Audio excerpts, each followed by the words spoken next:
दोस्तों, क्या आप यकीन कहेंगे अगर मैं कहूं कि एक लड़की समंदर के बीचों बीच एक टूटी हुई नाव पर 373 दिन तक अकेली जिंदा रही। ये कोई फिल्मी कहानी नहीं, बल्कि जिंदा रहने की एक ऐसी लड़ाई की दास्तां है जो आपको अंदर तक हिला देगी। ये कहानी है उम्मीद की, एक रहस्यमय दोस्ती की और उस हिम्मत की जो इंसान को किसी भी हाल में हारने नहीं देती। आज हम जानेंगे एलारा की अविश्वसनीय कहानी, जिसने मौत को 373 दिनों तक चकमा दिया। तो कुर्सी की पेटी बांध लीजिए और चलिए मेरे साथ इस अविस्मरणीय सफर पर। यह है एलारा वैंस, अमेरिका के कैलिफोर्निया में रहने वाली एक 28 साल की मरीन बायोलॉजिस्ट। समंदर उसकी जान था। उसका एक ही सपना था, अपनी खुद की बोट सागरिका पर बैठकर अकेले कैलिफोर्निया से हवाई तक का सफर तय करना। सागरिका कोई छोटी मोटी नाव नहीं, बल्कि एक अच्छी खासी मजबूत बोट थी जिसमें जरूरत का हर सामान मौजूद था।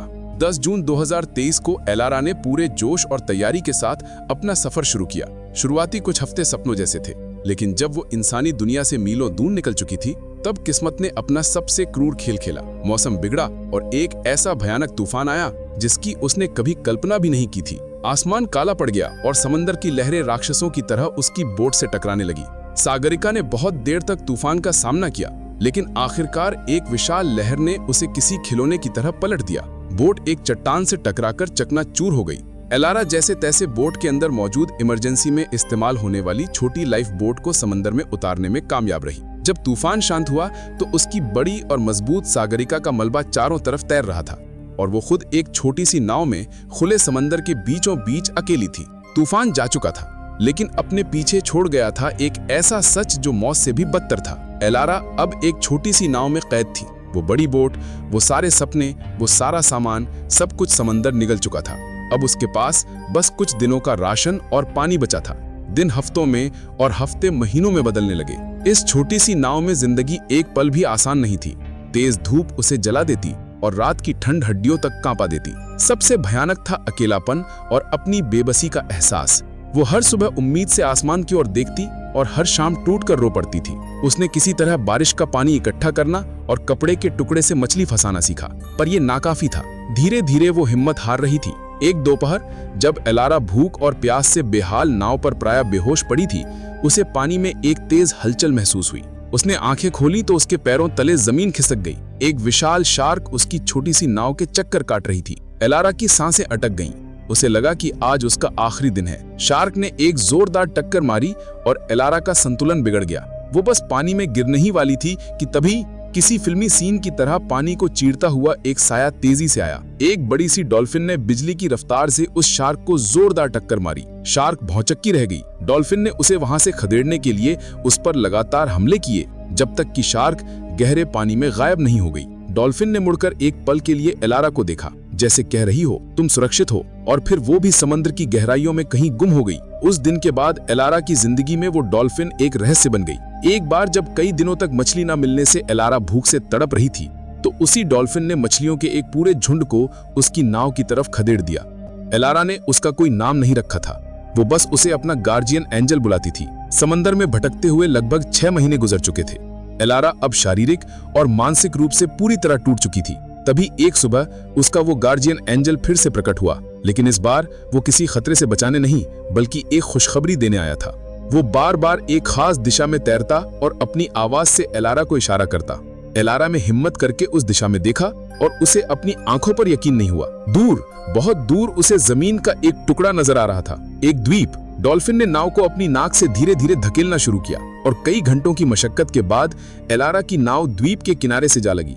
जब एलारा ने महीनों बाद अपने पैरों के नीचे रेत को महसूस किया, तो वो वहीं घुटनों के बल बैठकर रोने लगी। ये जिंदा बच जाने के आंसू थे। उसने अपने रक्षक की तरफ देखा, लेकिन वो डॉल्फिन अपना काम करके जा चुकी थी। ये द्वीप ऐसा था मानो एलारा किसी और ही दुनिया में पहुंच गई हो। पानी नीलम की तरह साफ था, रेत सफेद चादर जैसी बिछी थी और हवा में उन फूलों की खुशबू थी जो उसने पहले कभी नहीं देखे थे। यहाँ मीठे पानी का एक झरना था और ऐसे अनोखे रसीले फल थे जिन्हें खाकर उसके शरीर में जान वापस आने लगी। एलारा ने लगभग 1 महीना उस द्वीप पर बिताया। इस दौरान उसने अपने लिए एक छोटी सी झोपड़ी बनाई और शिकार करके और फल इकट्ठा करके अपनी सेहत को फिर से मजबूत किया। ये द्वीप एक जन्नत था, लेकिन एलारा जानती थी कि ये उसका घर नहीं है। हर रात वो आग जलाकर समंदर को देखती और अपने परिवार को याद करती। उसने एक मुश्किल फैसला किया। वो इस जन्नत को छोड़ेगी और घर वापस जाने के लिए एक बार फिर से समंदर से लड़ेगी। उस एक महीने में उसने भरपूर खाना और पानी जमा किया और अपनी नाव की छोटी मोटी मरम्मत भी कर ली। दोस्तों, एक सेकंड के लिए रुककर सोचिए, अगर आप एलारा की जगह होते तो क्या करते? क्या आप उस खूबसूरत द्वीप पर रुक जाते या घर लौटने का खतरा उठाते? आपका जवाब मुझे कमेंट्स में जरूर बताइएगा। और अगर आपको एलारा की ये कहानी अभी तक दिल को छू रही है तो प्लीज इस वीडियो को एक लाइक करके चैनल को सब्सक्राइब करना मत भूलना। द्वीप छोड़ने के बाद शुरुआती 1-2 हफ्ते ठीक गुजरे, लेकिन फिर समंदर ने अपना असली क्रूर चेहरा दिखाना शुरू किया। इस बार कोई तूफान नहीं था, बल्कि उससे भी भयानक कुछ था, एक खामोश मौत। उसका जमा किया हुआ खाना खत्म होने लगा। पानी की एक एक बूंद की कीमत सोने से ज्यादा हो गई। कई दिनों तक उसे एक भी मछली नहीं मिलती। सूरज उसे जलाता और अकेलापन उसे अंदर से खाता। हफ्ते गुजरते गए और इस बार उसका वो गार्जियन एंजल भी कहीं नजर नहीं आ रहा था। वो अकेली थी, बिल्कुल अकेली। ये सर्वाइवल की सबसे कठिन, सबसे हृदय कंपा देने वाली घड़ी थी। उसका शरीर सूख कर कांटा हो गया था, त्वचा हड्डियों से चिपक गई थी और आंखें अंदर धंस गई थी। वो एक जिंदा कंकाल की तरह दिख रही थी। कई बार भूख और प्यास से उसे अजीब अजीब चीजें दिखाई और सुनाई देती थी। अब उसमें नाव चलाने की भी हिम्मत नहीं बची थी। उसने उम्मीद छोड़ दी थी। उसे लगा कि उसकी कब्र यही समंदर बनेगा। वो बस नाव पर बेहोश पड़ी रहती, मौत का इंतजार करते हुए। उसे लग रहा था कि अब उसकी सांसें बस कुछ ही पलों की मेहमान है। उसकी मृत्यु लगभग निश्चित थी। जब एलारा मौत और जिंदगी के बीच झूल रही थी, अपनी आखिरी सांसें गिन रही थी, ठीक उसी आखिरी पल में पानी को चीरता हुआ एक साया उसकी नाव के पास आया। ये वही डॉल्फिन थी। वो लौट आई थी। उसने अपनी नाक से एलारा को धीरे से छुआ, जैसे उसे जगा रही हो। एलारा ने मुश्किल से अपनी आंखें खोली।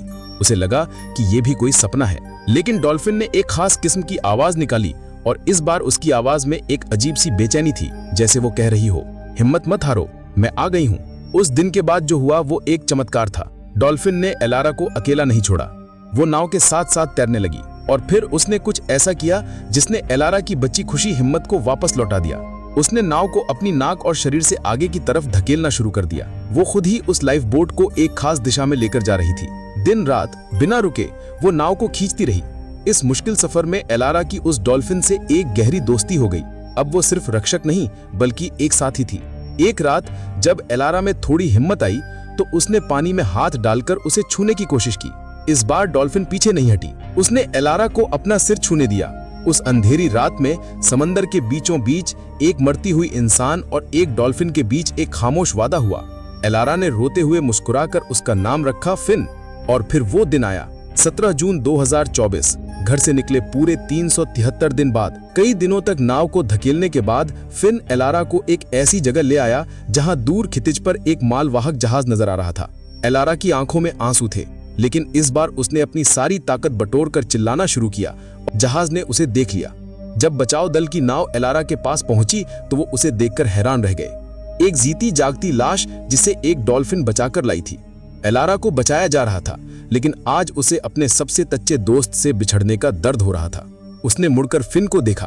फिन वहीं पानी में खड़ा उसे देख रहा था। एलारा ने रोते हुए चिल्लाकर कहा, थैंक यू फिन, मैं तुम्हें कभी नहीं भूलूंगी।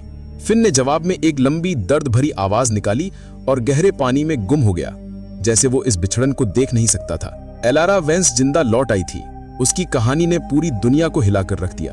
जब एक इंटरव्यू में उससे पूछा गया कि वो कैसे बची, तो उसने कहा कि लोगों को लगता है कि विज्ञान हर सवाल का जवाब दे सकता है, लेकिन कोई विज्ञान ये नहीं बता सकता कि एक जंगली जीव ने एक इंसान की जान बचाने के लिए अपनी पूरी ताकत क्यों लगा दी। वो सिर्फ एक डॉल्फिन नहीं थी, वो उम्मीद थी जो तब आई जब मैंने उम्मीद करना छोड़ दिया था। एलारा आज भी समंदर किनारे जाकर घंटों बैठी रहती है, इस उम्मीद में कि शायद उसका दोस्त फिन एक बार फिर उससे मिलने आएगा। ये कहानी हमें सिखाती है कि सबसे अंधेरे मलों में भी चमत्कार होते हैं और कभी-कभी सबसे सच्चा दोस्त वहां मिलता है जहां हम कल्पना भी नहीं कर सकते हैं। तो दोस्तों, ये थी एलारा और उसके रहस्यमयी दोस्त फिन की कहानी। आपको इस कहानी का सबसे इमोशनल पल कौन सा लगा? जब एलारा मौत के दरवाजे पर थी या जब फिन ने आखिरी पल में आकर उसे बचाया? कमेंट करके जरूर बताइएगा। मिलते हैं अगली वीडियो में, तब तक अपना ख्याल रखिए।